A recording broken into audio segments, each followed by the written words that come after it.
नमस्कार दोस्तों, आपको दोबारा वेलकम करता हूँ मानस एस्ट्रोनॉट चैनल पर। आज का टॉपिक काफ़ी इंटरेस्टिंग है और बहुत इम्पोर्टेंट है। तो हम एबॉर्शन टॉपिक के ऊपर बात करेंगे।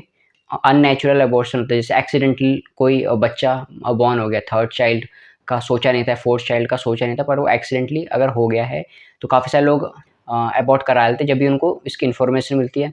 अननेचुरल एबॉर्शन में ऐसा भी होता है कि जब डॉक्टर प्रेफ़र करता है कि अबॉर्ट कर लो बच्चे को, क्योंकि वो फिज़िकली कुछ स्ट्रॉन्ग दिख नहीं रहा है, मतलब बच्चा मतलब कुछ अच्छी कंडीशन में लग नहीं रहा है मदर के वूम में। चाइल्ड काफ़ी ऑटिस्टिक मतलब हो सकता है इस टाइप का। तो इस सिचुएशन में काफ़ी लोग अबॉर्ट करा लेते हैं अपने चाइल्ड को। तो मैं इसी टॉपिक के ऊपर डिस्कस करना चाहता हूँ कि एज़ एन एस्ट्रोलॉजर, जैसे हम अपने चार्ट को डिस्कस करते हैं, हमारे पास जो भी हमारी लाइफ़ में होता है हम रीड कर सकते हैं थ्रू चार्ट। लाइफ़ का मैप पता चल जाता है कि इस टाइम में ऐसा रहेगा, आगे ऐसा रहेगा। हमारी लाइफ में जो जो भी सफ़रिंग हम फेस कर रहे हैं या फिर हैप्पीनेस फेस कर रहे हैं, जिस भी टाइप की है, वो सब हम ईज़िली रीड कर सकते हैं। वो सब हमारे कर्म के अकॉर्डिंग है, मतलब पास्ट लाइफ़्स में जितने भी गुड्स और बैड्स हमने किया है, उसी का मिक्स कॉम्बिनेशन। जितने भी लोगों से हम मिलते हैं, उन्हीं से हम मिलते हैं जिनसे हमारा कार्मिक सेटलमेंट हो, पॉज़िटिव होता है, नेगेटिव होता है, या फिर 1 मिनट का भी अगर होता है एक्सचेंज, कार्मिक सेटलमेंट होना, हैप्पीनेस का हो, वेल्थ का हो, कुछ भी हो, वो हो जाता है मतलब। तो ये सब हम काफ़ी ईज़िली चार्ट से पता कर सकते हैं। तो जो भी हम एक्टिविटी करेंगे, जैसे मान लो एबॉर्शन करते हैं अननेचुरली, उसका भी एक सिन है, मतलब उसका भी हमको फेस करना है, उसकी सफ़रिंग। ये भी मतलब जानना ज़रूरी है कि किस लेवल की सफ़रिंग आपको मिल सकती है ड्यू टू दैट कर्मा जो कि आपने कर रखा है अबॉर्ट करके चाइल्ड को। तो ये जो भी आपकी सफ़रिंग है वो आप मतलब फ्यूचर में ही फेस करोगे ऑफ कोर्स। सफ़रिंग काफ़ी सीवियर हो सकती है, मतलब अगर मान लो आपने सैटर्न की महादशा या अंतर्दशा में चाइल्ड अबॉर्ट करा है तो आपको टन्स ऑफ डिज़ीज़ की सफ़रिंग रहेगी नेक्स्ट लाइफ़ में। मैक्सिमम नेक्स्ट लाइफ़ में होता है, पर कुछ कंडीशन होती है। अगर D30 चार्ट में सैटर्न प्लैनेट राहु या केतु के साथ एफ़्लिक्टेड है, तो वेरी हाई चांस नहीं, मतलब 100% वो सफ़रिंग स्टार्ट हो चुकी है आपकी। जो आपको नेक्स्ट लाइफ़ में करना था मैक्सिमम नेक्स्ट लाइफ़ में होता है, बट अभी से सफ़रिंग आपकी स्टार्ट हो जाएगी धीरे-धीरे। अगर सैटर्न प्लैनेट एफ़्लिक्टेड है बाय राहु या केतु, किसी भी तरह से कॉम्बिनेशन बना रहा है, तो आपकी सफ़रिंग मतलब स्टार्ट हो चुकी है राइट एट द मोमेंट, ठीक है? ऐसे ही क्या-क्या सफ़रिंग है मैं बताने वाला हूँ, किस-किस प्लैनेट की दशा के अंदर आपने अबॉर्ट करा है। तो मतलब इस मैं आपको अभी क्या बताना चाहता था कि किस लेवल की सफ़रिंग हो सकती है। जैसे पॉवर्टी होती है, होमलेस होता है, लव नहीं मिलता, लोगों को प्यार नहीं मिलता। तो क्या-क्या सफ़रिंग आ सकती है और इस लाइफ़ में आएगी कि नेक्स्ट लाइफ़ में, वो चार्ट से हम ईज़िली समझ सकते हैं। 3 मंथ आफ्टर द प्रेगनेंसी अगर चाइल्ड अबॉर्ट करते हैं, मान लो 3 मंथ का चाइल्ड हो चुका है वूम में, 3 मंथ हो चुके हैं प्रेगनेंसी, और 3 मंथ के बाद अगर हम अबॉर्ट करते हैं, तो वो एक मर्डर हुआ। मतलब 3 मंथ से पहले अगर हम अबॉर्ट करते हैं चाइल्ड को, तो भी वो एक सिन है। सोल जो है अभी वेट कर रहा है चाइल्ड में जाने का, मतलब शास्त्रों में जो डेफिनेशन गिवन है दैट इज़ 3 मंथ के अराउंड सोल जो है चाइल्ड के अंदर एंटर करता है, वूम में जो चाइल्ड है उसमें एंटर करता है 3 मंथ के बाद। 3 मंथ से पहले वो वेट कर रहा होता है, चाइल्ड थोड़ा स्ट्रक्चर बिल्ड कर ले, बैकबोन आ जाए उसमें, थोड़ी-सी चक्रास आने लग जाए धीरे-धीरे, फिर वो एंटर करता है 3 मंथ के बाद। ये जो वीडियो है इसमें मैं वर्ड टू वर्ड बात करूँगा, कुछ ऐसा डराने का नहीं कहूँगा, मेरा कोई ऐसा इंटेंशन भी नहीं है। बिल्कुल एग्ज़ैक्टली वर्ड टू वर्ड जो शास्त्रों में लिखा है, जो मैंने सीखा है, बिल्कुल वर्ड टू वर्ड मैं आपको बताना चाहूँगा, ताकि आप अवेयर हो जाएँ और अलर्ट हो जाएँ, ऐसा ना करें। अगर आपने ऐसा कर रखा है, तो आपको टेंशन लेने की उसकी भी ज़रूरत नहीं, उसकी भी रेमेडीज़ होती हैं 100%। काफ़ी डिफ़िकल्ट होती है, पर होती है। अब सिन हो चुका है तो उसका कुछ नहीं कर सकते। बट आपको ये जानना ज़रूरी है ताकि आप अपना फ्यूचर नेक्स्ट लाइफ़ या ये लाइफ़ आप सेव कर सको। तो हम थोड़ा स्टार्टिंग से बात करते हैं, रिप्रोडक्शन के टाइम कैसे चाइल्ड होने वाला है।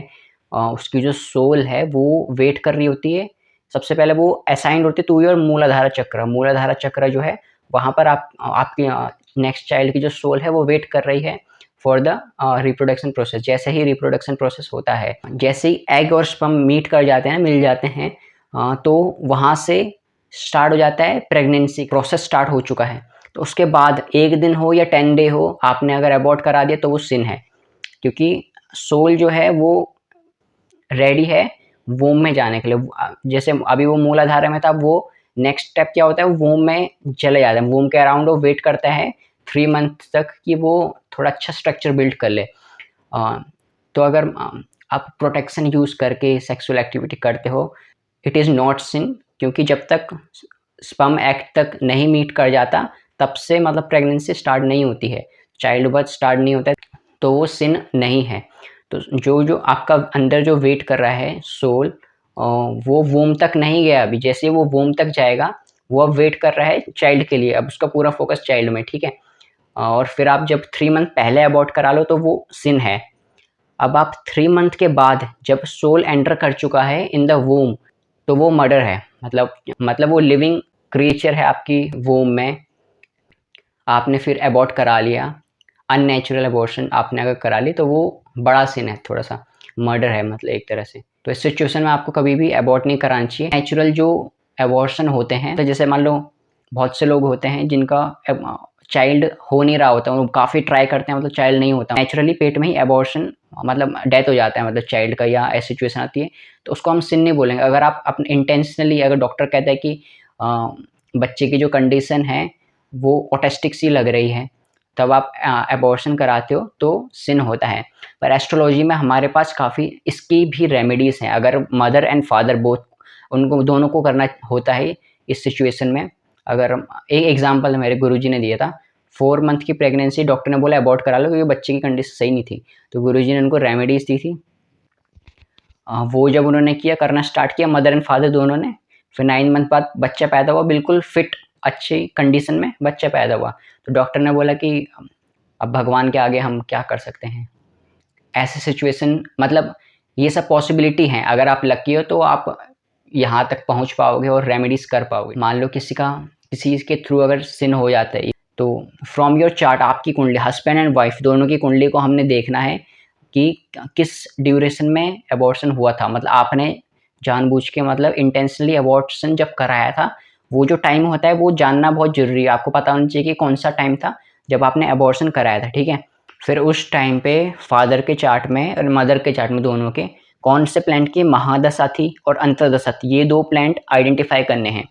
और मदर का भी आइडेंटिफाई करना है कि कौन से प्लैनेट की महादशा थी एंड अंतर्दशा थी, ठीक है। फिर उसके थ्रू हमको पता चल पाएगा कि किस टाइप की आपको सफरिंग मिलेगी इस लाइफ में, एंड नेक्स्ट लाइफ में, मेनली नेक्स्ट लाइफ में कौन सी टाइप की आपको सफरिंग फेस करोगे। डिपेंड करता है कौन से प्लैनेट की दशा थी उस टाइम पे।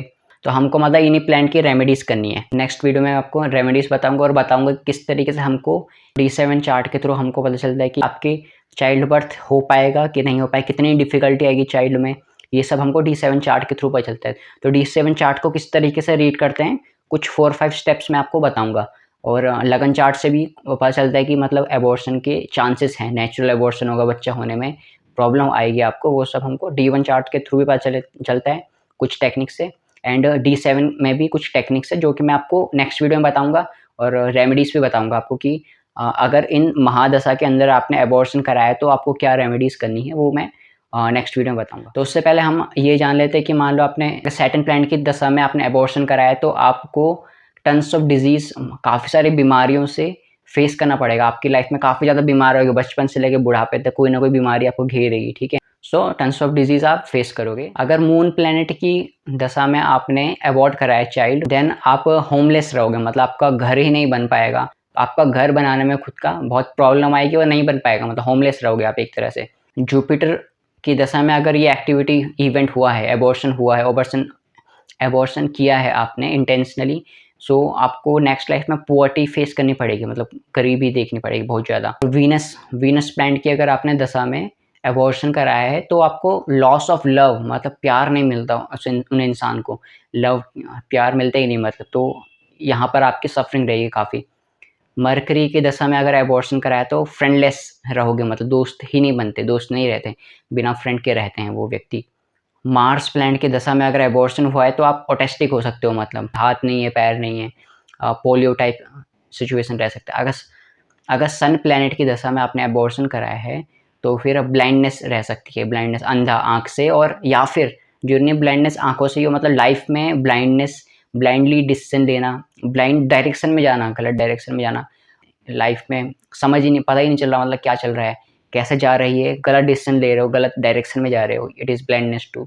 तो ये जो 7 प्लैनेट्स हैं, इनकी दशा, इनमें से किसी की भी दशा के अंडर आपने मान लो एबॉर्शन कराया है, तो इस टाइप की आप सफरिंग फेस करोगे नेक्स्ट लाइफ में। बट अगर D30 चार्ट जो है, D30 चार्ट अगर डीपली देखें D30 चार्ट में, आपका जिन प्लैनेट की दशा में आपने एबॉर्शन कराया है, वो जो प्लैनेट हैं वो D30 चार्ट में राहु और केतु के अंदर आते हैं। राहु केतु से कुछ एफ्लिक्टेड हैं बहुत ज़्यादा, किसी तरीके से कंजंक्शन बना रहे हैं या फिर दृष्टि पड़ रही है, बहुत ही स्ट्रॉन्ग राहु केतु है और दृष्टि पड़ रही है राहु केतु की। तो वो जो सफरिंग है नेक्स्ट लाइफ में होनी थी, वो नेक्स्ट लाइफ में नहीं होगा, वो इसी लाइफ से स्टार्ट हो गया है, हो चुका है स्टार्ट। तो ये जो एबॉर्शन जो होता है ना, ये कोई छोटा टॉपिक नहीं, बहुत बड़ा टॉपिक है। क्यों है? क्योंकि सोल जो है वो वेट कर रहा है, वो नेचर जिस तरीके से काम करता है ह्यूमन के लिए उस तरीके से मतलब नहीं हो रहा है। मतलब आप जो भी एक्टिविटी करते हो डे टू डे लाइफ में, गुड कर्मा बैड कर्मा, उसका मतलब रिजल्ट मिलेगा आपको। जितना आप दोगे उतना आपको मिलेगा, इसी लाइफ में मिलेगा, अपकमिंग टाइम में मिलेगा, ज़रूर मिलेगा। जितना आप बैड करोगे वैसे ही मतलब सेम है। तो ये जो बैड कर्मा है एबॉर्शन, उसकी ये सब सफरिंग है जो मैंने बता दी, एग्जैक्ट ऐसा होता है, शास्त्रों में ये सब गिवन है। तो मैंने वर्ड टू वर्ड इन्फॉर्मेशन बताई आपको, उसमें मैंने कुछ बढ़ा चढ़ा के नहीं बताया है। मेरा कोई डिप्रेस करने का, डराने का इंटेंशन नहीं था इस वीडियो में।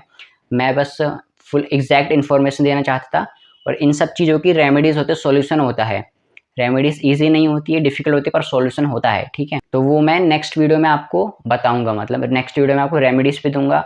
और जिनको एस्ट्रोलॉजी की थोड़ी बेसिक नॉलेज है, तो वो D7 चार्ट को भी मैं थोड़ा एक्सप्लेन करूंगा कि किस तरीके से हम देख सकते हैं एबॉर्शन के चांस होते हैं, जहाँ पर मतलब चाइल्ड बर्थ होने में बहुत प्रॉब्लम आ रहा है। वो मैरिज से पहले भी हम आइडेंटिफाई कर सकते हैं, मैरिज के बाद भी हम देख सकते हैं। D1 चार्ट में भी कुछ कॉम्बिनेशन होता है, वो सब मैं डिस्कस करूंगा। और उनकी रेमेडी होती है। इस लाइफ में आपने सफरिंग फेस की, चाइल्ड बर्थ में फेस कर चुके हो, मान लो एबॉर्शन हो चुका है, तो वेरी हाई चांस रहता है कि वो नेक्स्ट जब चाइल्ड आपका होगा उसमें भी आपको सेम प्रॉब्लम आएगी, एबॉर्शन टाइप की आएगी। ये सब प्रॉब्लम मतलब आ सकती हैं। तो मिलते हैं फिर नेक्स्ट वीडियो में।